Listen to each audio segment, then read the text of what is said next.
사도행전 20장 10절에서 12절입니다. 바울이 내려가서 그에게 엎드려 끌어안고 말하기를 소란을 피우지 마십시오. 아직 목숨이 붙어 있습니다 하였다. 바울은 위층으로 올라가서 빵을 떼어서 먹고 나서 날이 새도록 오래 이야기하고 떠나갔다. 사람들은 그 살아난 청년을 집으로 데리고 갔다. 그래서 그들은 적지 않게 위로를 받았다. 아멘. 바울의 강론이 길어지고 청년 유두고가 창가에 앉아 졸다가 떨어져서 죽었습니다. 여기서 바울의 지도력을 보게 됩니다. 문제가 있었지만 문제는 해결됩니다. 개인적으로, 교회적으로, 국가적으로 문제가 해결되어야 합니다. 10절에 바울이 내려가서 그에게 엎드려 끌어안고 말하기를 이라고 했습니다. 엘리사가 사르밧 가부의 아들을 살릴 때에 자기 품에 그 아들을 안고 다락으로 올라가 침상에 눕히고 죽은 아들 위에 완전히 올라가 엎드렸던 것과 비슷합니다. 사도행전 9장 40절에 베드로는 모든 사람을 바깥으로 내보내고 나서 무릎을 꿇고 기도하였다. 그리고 시신 쪽으로 몸을 돌려서 다비다여 일어나시오 하고 말하였다. 그 여자는 눈을 떠서 베드로를 보고 일어나서 앉았다고 했습니다. 베드로가 다비다를 살릴 때 했던 것과 유사합니다. 바울은 어떻게 해서든지 죽은 자를 살려보려고 진지하게 애를 쓰다 보니 그런 자세를 취하게 되었습니다. 이렇게 죽은 자를 살리려고 하는 사랑의 마음이 능력을 발휘하게 했습니다. 10절에 소란을 피우지 마십시오라고 했습니다. 갑작스런 사고로 회중들이 우왕좌왕했습니다. 그래서 바울이 침착하게 회중들을 진정시켰습니다. 야이로의 딸이 죽었을 때 사람들은 통곡했습니다. 예수님은 왜 우느냐고 말씀하셨습니다. 이런 예수님의 말씀과 동일합니다. 갑작스런 사고를 당하여 불신앙적인 언행을 해서는 안 됩니다. 사람이 죽었는데 거기다 회중이 소란을 피우는 일까지 생겼습니다. 그래서 회중을 향해서 소란을 피우지 말라고 했습니다. 문제 해결에 도움이 되지 않고 문제를 더 어렵게 만드는 어린아이 같은 짓을 멈추어야 합니다. 문제를 더 어렵게 만들어서는 안 됩니다. 어떤 사람은 음주운전을 하다 경찰관을 차에 매달고 달려 살인까지 저지릅니다. 음주운전보다 살인은 더 큰 죄입니다. 물론 음주운전을 하면 살인이 일어날 수도 있기 때문에 음주운전을 해서는 안 됩니다. 그러나 살인은 큰 죄입니다.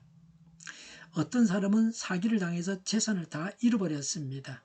이 일로 분노와 원통한 마음 때문에 병에 걸려서 죽습니다. 주로 암에 걸립니다. 재산만 잃으면 되는데 생명까지 잃고 맙니다. 건강하면 돈을 또 벌 수 있습니다. 재기할 수 있습니다. 전에 KBS TV 아침마당에 전홍준 교수님이 나와서 대체의학 이야기를 하면서 이런 말을 했습니다. 어떤 종교를 믿든지 간에 죄를 용서받았다고 믿어야 합니다. 감사하고 기뻐해야 합니다. 그러면 병이 고쳐지기도 합니다. 약으로 병을 고치려고 하지 말고 음식으로 병을 고쳐야 한다. 그런데 더 좋은 것은 마음으로 병을 고치는 것이라고 했습니다. 성경에 기록된 대로 믿고 살아가면 누구든지 최고의 삶을 살 수 있습니다. 마음을 잘 먹으면 건강하게 행복하게 살 수 있습니다. 마음을 고치는 것은 매우 어렵기도 하고 매우 쉽기도 합니다. 특히 남의 마음을 고치는 것은 어렵습니다. 마음은 보이지도 만질 수도 없습니다. 그러나 마음은 생각하기 나름입니다. 마음먹기 나름입니다. 스스로 마음을 고쳐 먹으면 됩니다. 돈이 드는 것도 아니고 시간이 걸리는 것도 아닙니다. 뭐 금방도 할 수 있고 오랜 시간이 걸리기도 합니다. 죽지 않고 살기 위해서 마음을 고쳐 먹어야 합니다. 내가 죽지 않고 살아야 한다는 마음으로 마음을 고쳐 먹으면 됩니다. 뭐 돈이 없으면 나는 가난하지만 행복하다 그러면 되는 거죠. 돈 많고 불행한 사람도 많습니다. 돈 벌기는 어렵지만 나는 가난해도 괜찮다. 그렇게 생각하고 현실에 만족하면 됩니다. 지도자는 이런 경우에 지도력을 발휘하게 됩니다. 회중들은 당황해하지만 지도자는 담담합니다. 당황해하기만 하면 문제를 해결할 수 없습니다. 이런 때일수록 냉철해야 합니다. 지도자들까지 흔들리는 것을 흔하게 봅니다. 그러면 지도자로서 부족합니다. 하나님은 지도자에게 이런 어려움을 담담하게 해결하게 하십니다. 10절에 아직 목숨이 붙어 있습니다 하였다. 12절에 사람들은 그 살아난 청년을 집으로 데리고 갔다. 그래서 그들은 적지 않게 위로를 받았다고 했습니다. 그 청년이 살아난 것을 감사하고 위로를 받았습니다. 그들은 긍정적으로 사고를 했습니다. 부정적인 사고를 가진 사람들은 왜 설교를 길게 해가지고 졸게 만들고 깊은 잠에 빠지게 만들고 그런 일이 일어나게 했느냐고 합니다. 그러나 오늘 본문에 바울이 설교를 길게 한 것을 가지고 시비를 거는 사람은 없었습니다. 왜 설교 시간에 조느냐고 유두고를 나무라는 말도 없습니다. 졸지 않았으면 죽지 않았을 건데 왜 그랬어? 이렇게 따지는 사람이 없습니다.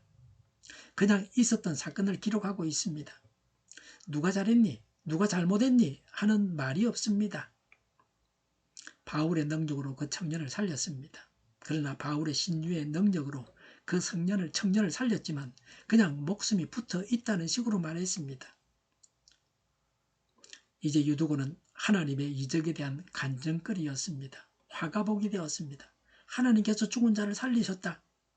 이렇게 말하게 되었습니다. 우리에게 일어나는 불행한 일들이 이와 같이 행복하게 하는 일들이 되기를 바랍니다. 그래서 그들은 많은 위로를 받았습니다. 하나님의 기적이 나타나서 죽은 자가 살아나서 믿는 자들 모두가 위로를 받았습니다. 이런 기적이 우리에게 일어나야 합니다. 우리에게 이런 기적이 필요합니다. 죽어가는 개인과 교회와 국가를 살려야 합니다. 하나님의 기적을 간구합니다. 하나님께서 살려주셔야 합니다. 사람이 할 수가 없습니다. 그래서 우리 모두가 위로를 받아야 합니다. 11절에 바울은 위층으로 올라가서 빵을 떼어서 먹고 나서 날이 새도록 오래 이야기를 하고 떠나갔다고 했습니다. 유두고의 일로 집회에 영향은 없었습니다. 성찬, 애찬을 하고 서로 이야기를 나누면서 밤을 새웠습니다. 이렇게 석별의 정을 나누었습니다. 성도 간의 교제가 이러해야 합니다. 만날수록 성도들끼리 만날수록 좋아야 합니다. 만나고 싶어야 됩니다. 서로 사랑하고 베풀고 격려하고 위로해 줘야 합니다. 좋은 교회가 되려면 이런 사랑의 교제가 있어야 합니다. 이런 사랑의 교제가 있다면 떠난 사람들도 돌아올 것입니다. 서로 사랑하고 서로 교제해야 합니다. 모든 인간관계가 이러하면 이 세상도 천국일 것입니다. 캄보디아에서 우리 청년들이 당한 고통으로 인해서 마음 아파하고 있습니다. 더 이상 이런 일들이 어디에서도 일어나서는 안 됩니다. 우리가 피해자가 되어서도 안 됩니다. 우리가 가해자가 되어서도 안 됩니다. 모든 사람들이 서로 사랑하면서 살아야 합니다. 모든 사람들이 서로 사랑하는 것이 하나님의 뜻입니다. 가지고 있는 힘과 권세를 가지고 고통을 줘서는 안 됩니다. 남을 해쳐서는 안 됩니다. 부와 힘과 권세를 가지고 섬겨서 기쁨을 줘야 합니다. 기능이나 기술이나 두뇌를 가지고 있다면 그걸 가지고서 문제를 해결하고 사람들에게 기쁨을 주고 그렇게 해야 합니다. 문제를 해결해 줘야 합니다. 배고픈 자의 배를 채워줘야 합니다. 먹을 것을 줘야 합니다. 식물이 잘 자라게 해서 먹을 것이 생기게 그렇게 만들어줘야 합니다. 식수가 없어서 물을 마시지 못하는 자들에게 마실 물을 줘야 합니다. 하나님께서 우리들의 문제를 해결해 주셔야 합니다. 하나님은 화가 복이 되게 하십니다. 하나님을 믿어서 낙심하지 말고 인내하고 간구해야 합니다. 기도하겠습니다. 우리가 가지고 있는 문제가 해결되게 하옵소서. 화가 복이 되게 하옵소서. 하나님을 믿어 낙심하지 말고 인내하고 간구하게 하옵소서. 저희를 불쌍히 여겨 주옵소서.